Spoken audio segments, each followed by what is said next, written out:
I apologize for the conditions. This is the only place I can film that no one else is at.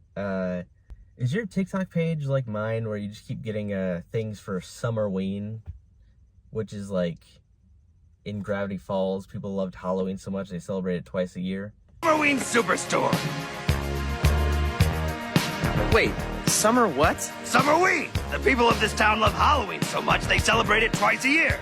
I don't know exactly how serious people are about celebrating it, but I think it's cool, and I have a seatbelt on when I'm parked. So anyway, I like to recommend movies to people, even against their will. So I compiled a list of about 20 movies I think works for SummerWeen, which is really just horror movies that take place in the summer that also kind of have a fall vibe for some of them. It's really just kind of a list of summer horror movies. Also, I apologize about the audio, but you see, the thing is, I have one of these microphones for a phone, but I forgot that the iPhone plug thing is broken on my phone, so this doesn't work. This is useless. So we're going with iPhone audio. I'm sorry. So anyway, this list, I tried to have a lot of variety of like different tastes and different type of horror movies. So as I go through them, you'll see a lot of classics. You'll see a lot of like B movies. I tried to get some hidden gems in there. You'll see some movies that are great, some movies that are so bad it's good, some elevated horror. Yeah, I also hate the term, but sadly everyone knows what you mean when you say it. So here's a list of 20 SummerWeen movies. So anyway, we start our list with a reminder that I should have made this video the other day, because this is a Friday the 13th movie. The best Friday the 13th movie, by the way, so it's a good one. But yeah, the other day was Friday the 13th, so this would have been better then, but I'm terrible at planning, so we're getting it now. I guess you could just say the whole series goes on here, but I specifically only care about number 6, Jason Lives, because it's the best one. It is not only the best Friday the 13th movie, it's one of my favorite slashers. I love the comedy to it. I love the characters. This is the first one, kind of the only one, where they realize Jason's like an icon and they treat him like a famous movie monster. Like, he feels like a badass like villain. Also, again, this movie's hilarious. It's not just the writing. Early example of like a meta horror movie. Well, I don't know why I did air quotes. It is a meta horror movie, but it's an early example of like a self-aware horror movie. Even Kevin Williamson, who wrote Scream, said that this movie was an influence on that. So if you like that, you'll like this. But yeah, I think all the characters are great. The camp counselors are all really fun and memorable. There are some tense sequences because this is the first time kids are actually at the summer camp. I love the sheriff. I love the sheriff who's like a overprotective dad. The love interest in this is really fun. And of course, Tommy Jarvis. He is the closest thing the Friday the 13th series has to like a Laurie Strode or a Sidney Prescott. And he's finally in the series. This isn't his first appearance technically, but this is the first appearance of him played by the actor that he's most known for. And yes, it's a summer movie because it takes place in a summer camp, but because it takes place mostly at night, everybody's wearing like jackets, it feels a little cold, it's super windy, so the wind is pushing all the leaves, it feels like fall. Out of all the Friday the 13th movies, this is the only one with like a really good like atmosphere, like a spooky October atmosphere, even though it takes place in the summer. And I think a lot of that's because all the reasons I mentioned, but also it takes place mostly in like graves and, like I said, just out in like creepy woods, but with like the wind going so that it's pushing all the leaves. It's got the best lighting, and this is one of the higher budgeted ones, and this is one of the few that had a like accomplished director directing it. Usually they're directed by like first time directors, which is why most of them look kind of bad. But this time it's directed by like an established director. So because of that, this movie actually looks really good. Yeah, anyway, I love it. You could If it's not your favorite Friday the 13th, you can put that one here, but this is my favorite. This one, in my opinion, is the best one. It's one of my favorite slashers. So that's at the beginning of the list. Okay, so the next movie up is A Perfect Getaway. I know, unlike Friday the 13th, this one isn't really well known, so I'm actually not really gonna say anything about it. Genuinely, this movie is one you kind of have to just go in blind. I'll give the basic premise. There's two couples on a vacation on like an island resort, and they find out that there is a couple who is like a serial killer somewhere loose on the island. Both couples begin to become like suspicious of each other, and that's where like most of the tension comes from. Anyway, the movie's great. I know not a lot of people know it or have seen it, so I'm not gonna say anything. You're just gonna have to watch it, or else. Or don't. I don't. And we are in a different spot. But the next one I have on the list is Sleepaway Camp, which is kind of a cult classic, so some people might know it, but man, you never forget your first time watching this one. So Sleepaway Camp is a cheesy movie from the 80s. You could call it a B movie. A girl who doesn't speak because she's been traumatized in her life based on a tragedy that happened when she was a kid, goes with her cousin, I think it's her cousin if I remember, to camp, sleepaway camp. And then people start getting murdered. And that's what I'm gonna say about it. It is over the top, cheesy, has questionable acting. She's a real carpenter's dream. The light is a board and needs a screw. But it is super fun, and you never forget, like I said, you never forget your first time watching it. You never forget your first time seeing that ending. I don't, is this movie problematic today? I've never heard anyone complain about it, but like, I don't know, I just feel like it is. Up next, one of my personal favorites, It Follows. I am aware this goes under sort of the elevated horror category, so this one's may not be for everyone.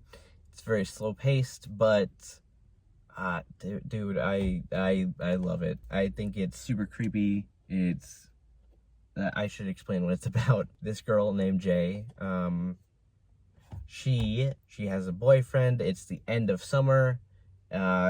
We're ending summer, going into fall, even though the timeline of when this takes place is meant to be vague, but you can tell that's sort of when it is. Anyway, she's got a new boyfriend, and she goes out with the boyfriend and finally decides, you know, it's time to do it. And finally they hook up for the first time in a car that looks purposely like Ash's car from The Evil Dead. There's someone over there, so I'm going to be quiet until they leave. New location again. I feel weird talking basically to myself out in public, so new location again. Back to what I was saying. They hook up in a car that looks suspiciously like the car in Evil Dead, and he basically reveals to her that she now has a creature that is going to follow her, and if it catches her, it's going to kill her. And yes, he passed it on through sex. The metaphor here, yes, it's obvious, but it's deeper than that. It's not just an STD metaphor. It's a metaphor for the dark side of growing up, basically. But yes, it is beautifully shot. It is very scary. It is really creepy, has very scary moments, and it just has this like Midwest feel to it that I really like. It is also disturbing, which is great because of it following her, and it can look like anyone. We just get just a really, really tense movie, and she can like never really trust anyone around her. There's plenty of scenes of people just walking in the background, and it's crazy how much like creepy mileage they can get out of that. Yeah, It Follows. Please check it out. It's kind of popular, so you've probably already seen it, but yeah, It Follows. Check it out. Speaking of It Following, but get rid of the following, it's It next. The next one is It, the original one, but I guess you can say the new one too. Look, this movie All of them. I'm not gonna lie, not my favorite. They're not great. I know plenty of people love them. They have their moments, and that's why I think it's worthy to put it here. But I would say out of the older one and the newer ones, I might like the older one more. I think it just has more charm to it. But only, it's way too, although it is way too long, and I only like the kid portion of it, because that's the charming Goonies fighting a monster part. But yeah, I really hate the adult part. Do I even need to explain it? You all know it. Adults are coming back to their hometown to take down the killer clown Pennywise, who tormented them when they were kids, and now they're coming back to stop him once for all. It's a metaphor for childhood trauma. It's a metaphor for adults facing their childhood trauma. Classic story. We all know it. You all probably seen it, but I'm putting it here because it's got that fun, just messing around with your friends as a kid, summer vibe, not really caring, going to see movies, doing stuff like that. It's got that good childhood summertime feel, but it also works as a Halloween thing. Even though I don't think it technically takes place during the summer, because like I think the newer ones do, because I think we see people in class at one point. Either way, it works both as like a summer movie and a Halloween movie, so that's why it's here. The movie's campy, it's charming, it's fun. We all think of it as a movie, but it was actually originally a TV miniseries that was 2 parts. Like, they aired it 2 different nights, which was a lot of Stephen King stories. That's also how Salem's Lot is too. That was a big thing. Stephen King miniseries, that was a big thing back in the day. Check it out, I guess. Fun summer camp type movie, Final Girls. A friend of mine actually gave me the DVD for this. I had no idea what it was until she gave it to me. And I watched it, and it was really fun. So the premise is, I don't know if any of you have seen Pleasantville, where Spider-Man gets trapped in a movie, an old school movie he loves. Same thing, but they get trapped in like a Friday the 13th type movie. One of the girls who gets trapped in the movie, her mom used to be an actress, and she acted in that movie, but she dies in the movie, and she doesn't want to lose her, so she tries to keep her alive in the movie, but that fucks up the movie. So now they got to figure out how to get out of the movie and, I don't know, hopefully keep her mom alive. It kind of falls under the category of like a Scream or a Cabin in the Woods, where it's just like, it's calling out the tropes, it's self-aware, it is funny.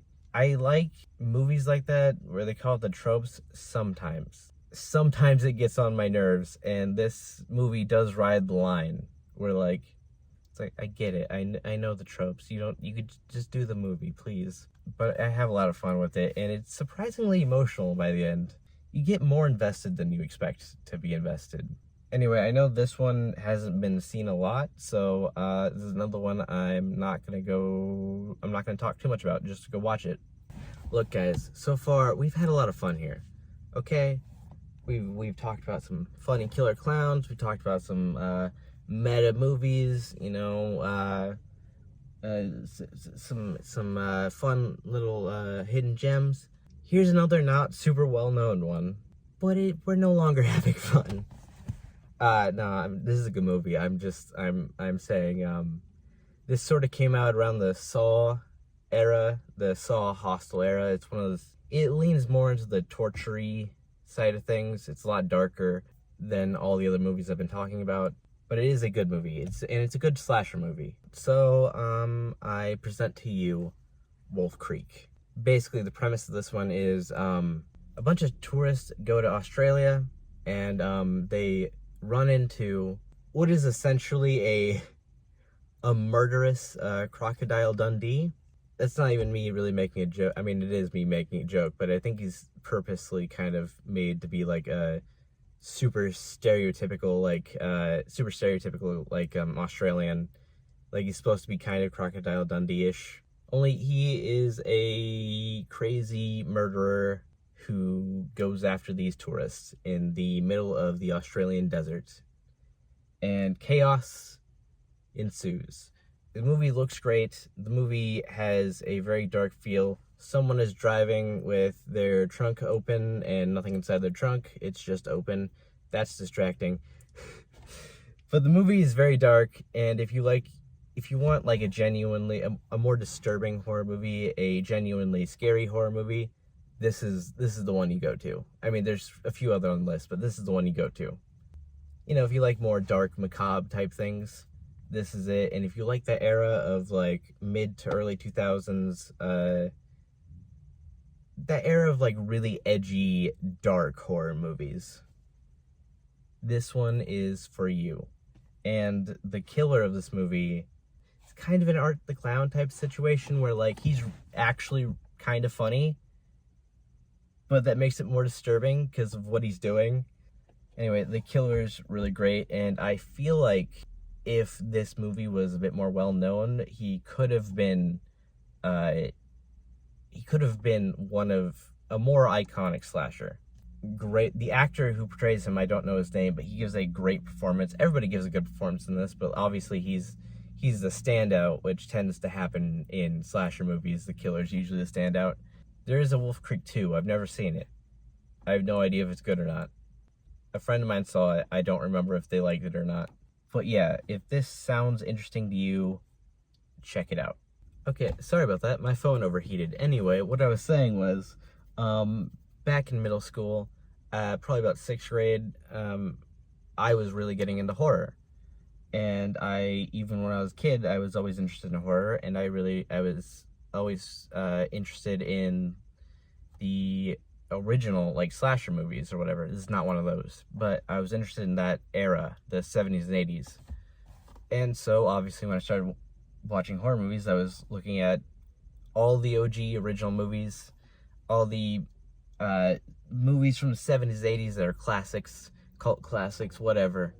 And I eventually came across Phantasm. And I think I didn't know at the time, but I think there was like the 5th movie had come out like straight to DVD, and I think they remastered the original one. Like, I don't know the story behind that really.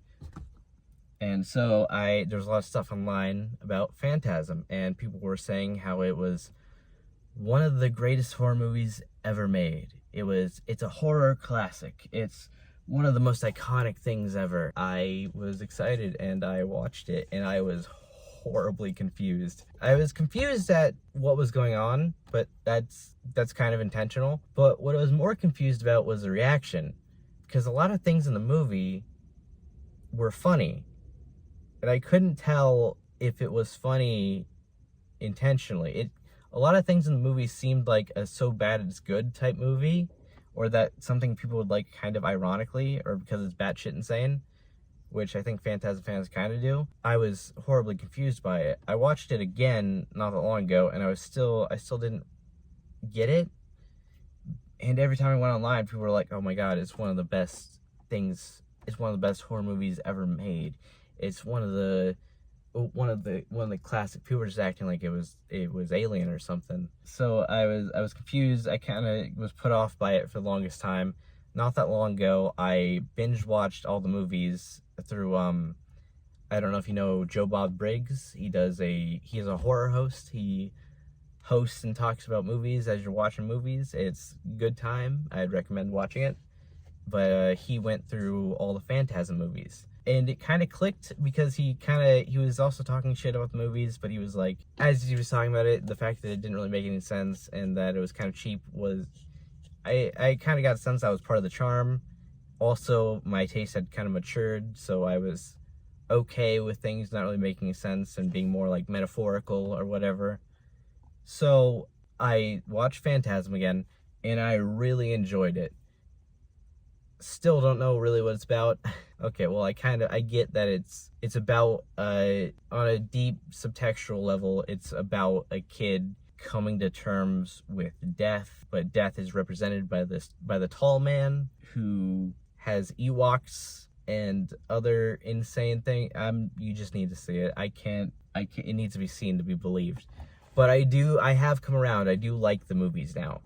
I even enjoyed a lot of the sequels, except for the 5th one, which is terrible. But I have come around to the franchise, and I really want to show it to someone who has no idea about it, because I just know it's gonna be a lot of what the fuck, like it's gonna be a good time. But anyway, so the plot is this boy and his brother, their friend has died, and they go to the funeral service, who is hosted by the tall man, who's the villain, and the kid starts noticing weird things about him, and then weird things starts happening to him, and then they realize it's because of the tall man, and they gotta get him. That's the basic plot. It gets crazy in there. Like I said, it's more of a kid coming to terms with death, and coming to terms that his brother is gonna leave him one day. That's what it's really about, and that's what the story's really about. But the movie's about them trying to get the tall man. Again, you're probably wondering, why is it so crazy? Again, you just need to see it. The tall man turns into a woman with big titties. There's a fly. There's a finger that turns into a fly. There's not Ewoks, Jawas. Sorry. It gets nut, and it was really inspired by a lot of Edgar Allan Poe, which I think is where the word phantasm comes from. But it was very heavily inspired by sci-fi, specifically Dune, which is where a lot of the dream sequences come from, which is where they just straight up steal the put your hand in the box scene. Also, that happens in Dune's bar or whatever. But yes, the movie is really good. It is, when you really think about it, it's this nice little story. And Tall Man is a great villain. Of course, even if you don't know Phantasm, there's a chance you know this thing.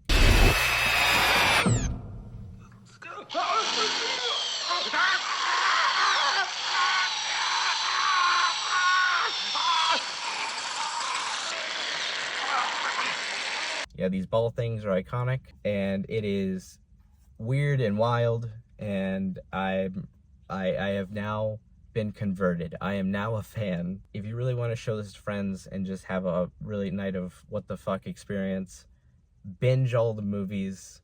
I have been told they work best when you're on some substances.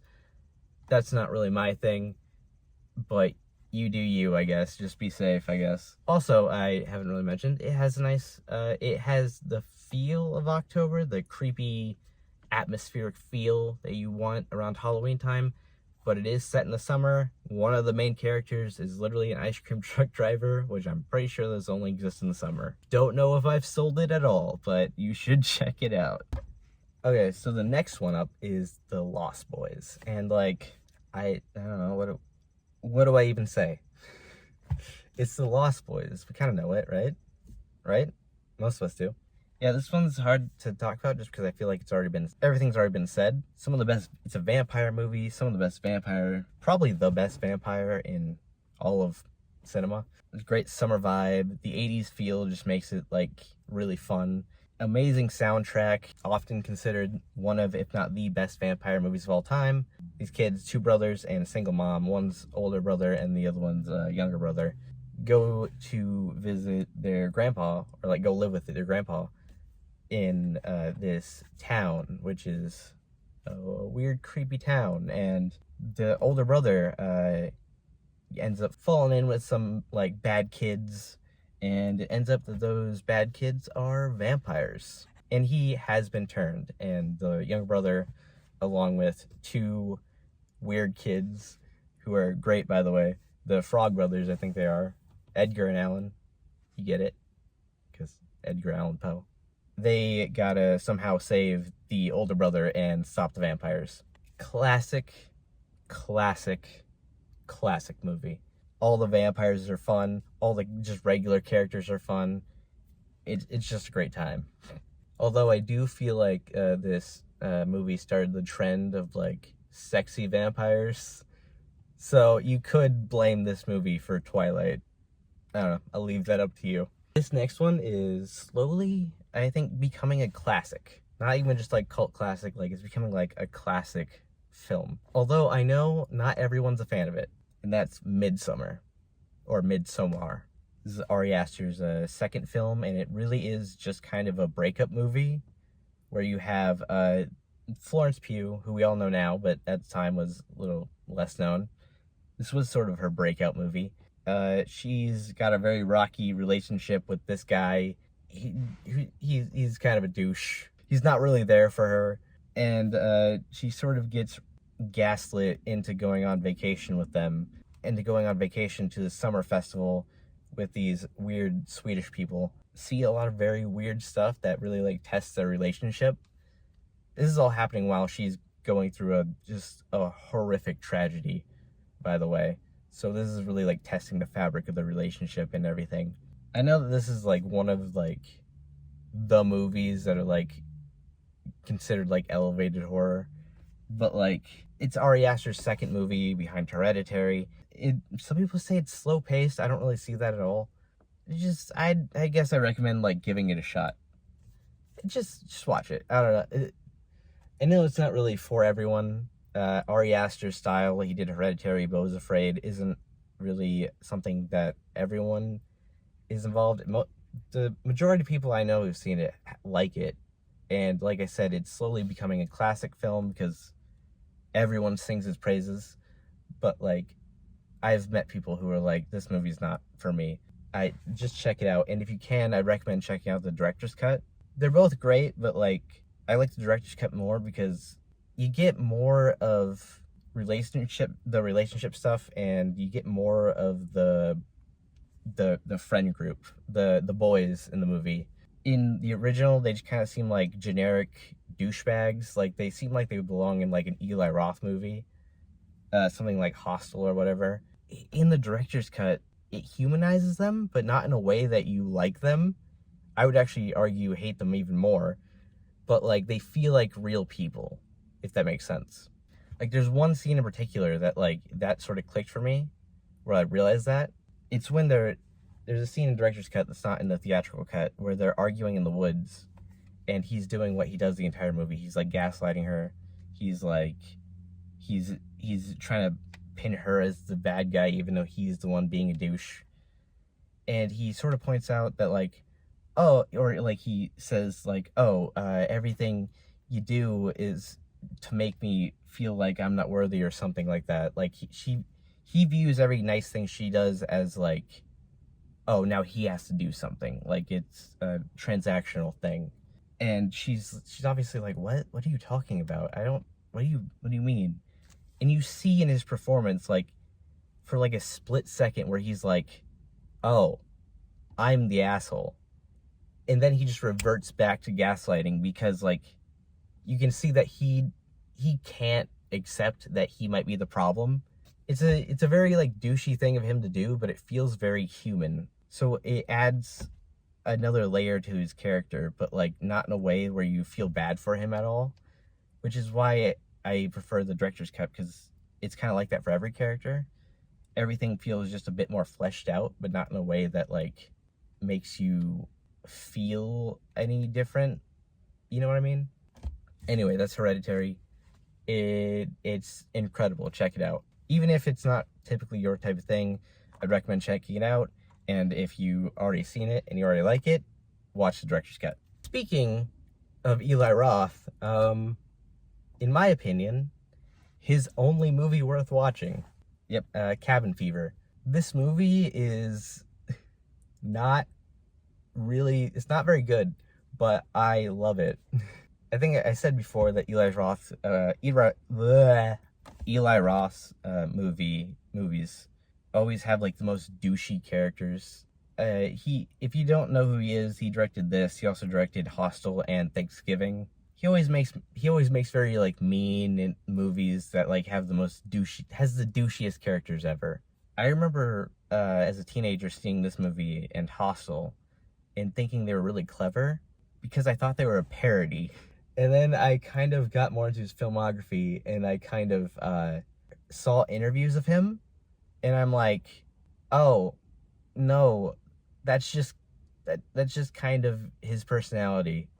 I'm not saying he's douchey. I'm just saying that like he's kind of writing characters that he knows.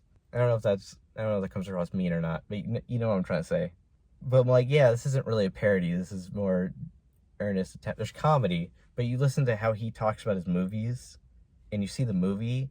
He talks about them like they're gonna win an Oscar, and then you see the movie, and it's just really kind of dumb. I realized I went on a tangent about Eli Roth, and I have not talked about the movie at all. Typical setup, a bunch of friends go to a cabin in the woods to, do what horror movie characters who go to a cabin in the woods, instead of demons or whatever going after them, instead of like demons or whatever going after them, they get a flesh-eating disease. Well, they meet a homeless man who has a flesh-eating disease, and they start contracting it. It's a disease where like your skin literally just peels off, and like you might die from it. It's a horrific thing. It's kind of a body horror movie, kind of an Evil Dead type thing. But what you wouldn't expect from a plot like that is that this movie's utterly ridiculous, and it's kind of funny.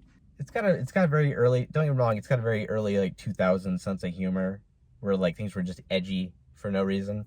And that's not always my cup of tea, but like I feel like with this movie and these type of characters it kind of works. This movie also has like really like serious and like creepy, gross horror scenes, and then it'll just cut to stuff like this. Yeah, this movie's all over the place. It's got very tense stuff like, oh no, our friend's dying of a skin disease, and really gross, disgusting stuff like that. And then just the weirdest shit you've ever seen in your life. I don't even really know how to describe this movie. You just have to see it. Next, we have another classic film. Next, we have another classic from probably one of the most famous masters of horror of all time. We have Wes Craven's The Hills Have Eyes. I'm talking about the original one, but a lot of people like the remake, so throw that one on there too, I guess. But I like the like grittier, more grainy version.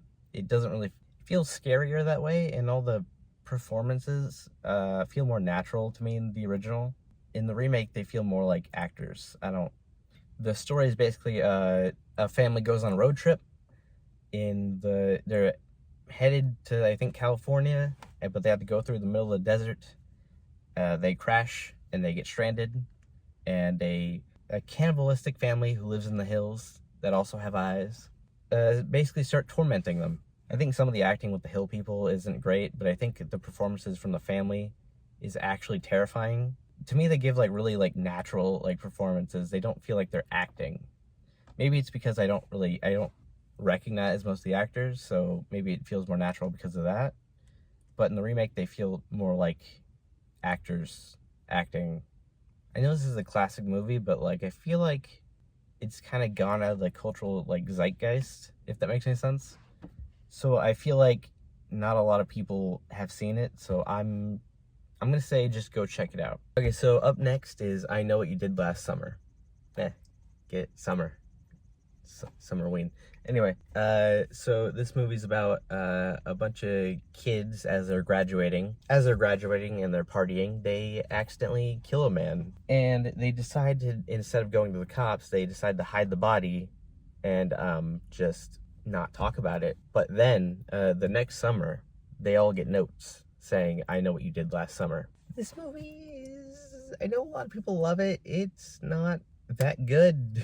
It's the same guy who wrote Scream, and it's trying to like capture that. It's trying to be self-aware, and they're trying to recreate the success of Scream. It's a teen like slasher movie, but it doesn't really work here as well as, at least not as well as it did in Scream. And the fisherman killer's not nearly as good. The acting's not nearly as good.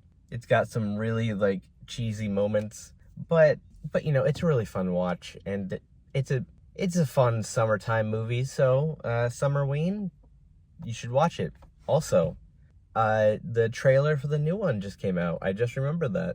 I didn't even mean to do that, but yeah, you gotta at least watch this one before you watch that one, so might as well check it out. The next one is another classic. It's one of the most beloved horror movies of all time, the Texas Chainsaw Massacre. This might be one of the like scariest movies ever made, because everything about it is made to like, every aspect about it is made to like get under your skin and creep you out. The sound effects, the music, the way the shots are set up, the like grainy documentary style. It's not shot like a documentary, but like the style is made to resemble one. The opening text scroll, the set design, The killer himself, Mr. Leatherface. I know, it's just Leatherface. Mr. Leatherface was his father. Please, Mr. Leatherface was my father. Yeah, so the plot is a bunch of hippie friends go to check out their one friend's grandparents' grave because around the area a bunch of grave robberies happened. So they go to check out, make sure nothing happened to their grandparents' grave, and then just kind of stumble across just many horrors. I think the tagline for the poster sums it up best. Who will survive and what will be left of them? Because the survivor of this movie is not doing too well by the end. But yeah, this movie doesn't really have any characters. We get to know Leatherface and other crazy people in the movie a lot more than we get to know our main characters. But that's kind of part of the point.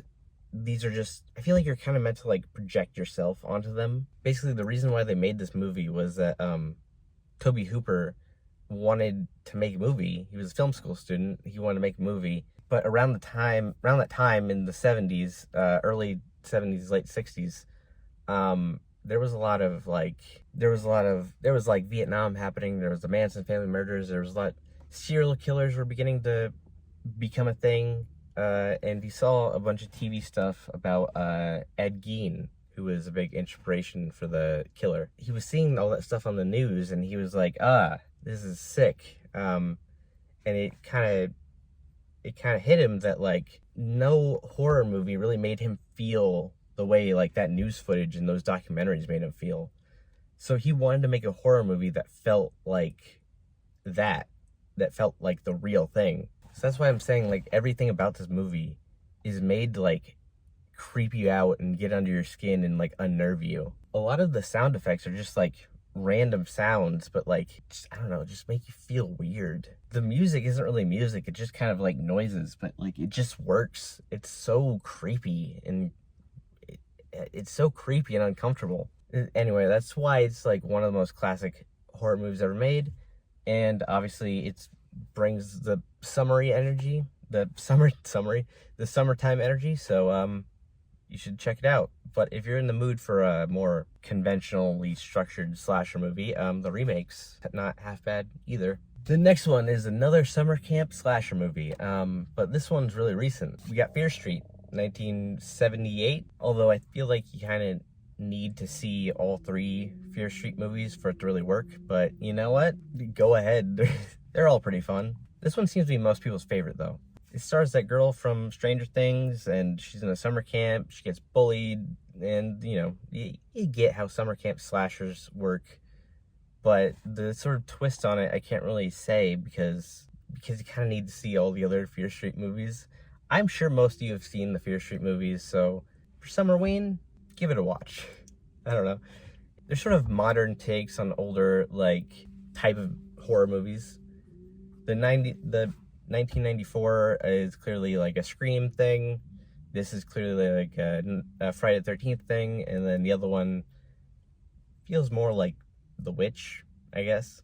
But yeah, they're all fun, but like this one's the summer one. But it still brings the Halloween fall vibe because it cuts back and forth between an old summer and the newer timeline, which is around that time, which is around October. So still the best of both worlds.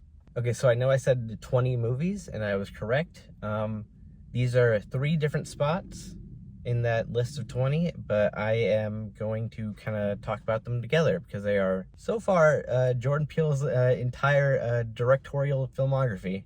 So Get Out, Us, and Nope. Okay, so you all know Get Out.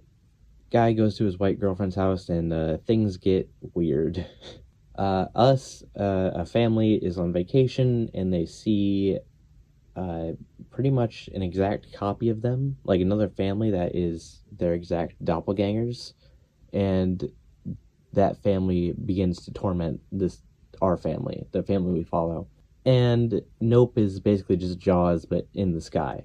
Most people love Get Out, but I think the other two are just as strong, and I personally prefer Nope. Out of all 3, I personally prefer Nope.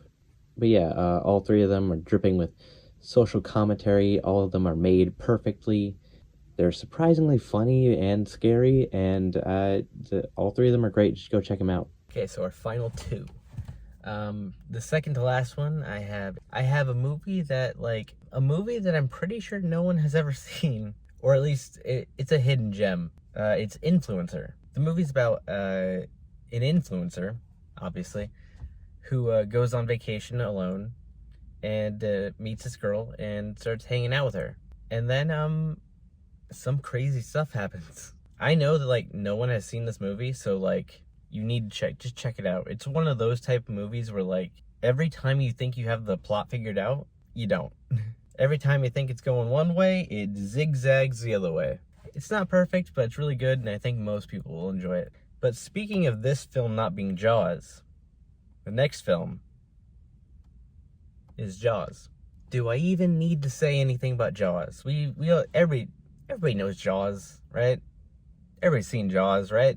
Well, just in case for all two of you who don't know what this is, Jaws is about a shark. About a giant shark attacking a small island named Amity. Not Amityville. Amity. Amityville is a different thing. When the shark starts killing people, but the mayor refuses to close the beaches, it's up to the sheriff and a marine biologist and a fisherman to kill the shark. This is one of my favorite movies. I know it's not a hot take. This is a lot of people's favorite movies. It is the original blockbuster. This is where the term blockbuster comes from, because this was like the biggest movie of its time. It's the only good shark movie, really. And it's Steven Spielberg's big, like, break. It's his first masterpiece, really. It was Steven Spielberg's big break. It was his first masterpiece. It's got a nice summer vibe. The characters are amazing. It's got great, like, suspenseful sequences. Absolutely classic film. And weirdly enough, it turns 50 today. Like, this is its 50th anniversary. Dude, what is up with this June? This June had Friday the 13th, which was like the accurate Jason's birthday, because in the movies his birthday is June, Friday the 13th. We got a trailer for I Know What You Did Last Summer, and it's Jaws' anniversary. I planned this video and collected all these movies like a week ago. And since then, like 3 of them have become somewhat relevant right now. So if that's not a sign that you need to marathon some movies, I don't know what is. So, yeah, check out these movies. Let me know what you think. And, I don't really know how to end videos. So, Well, fuck off.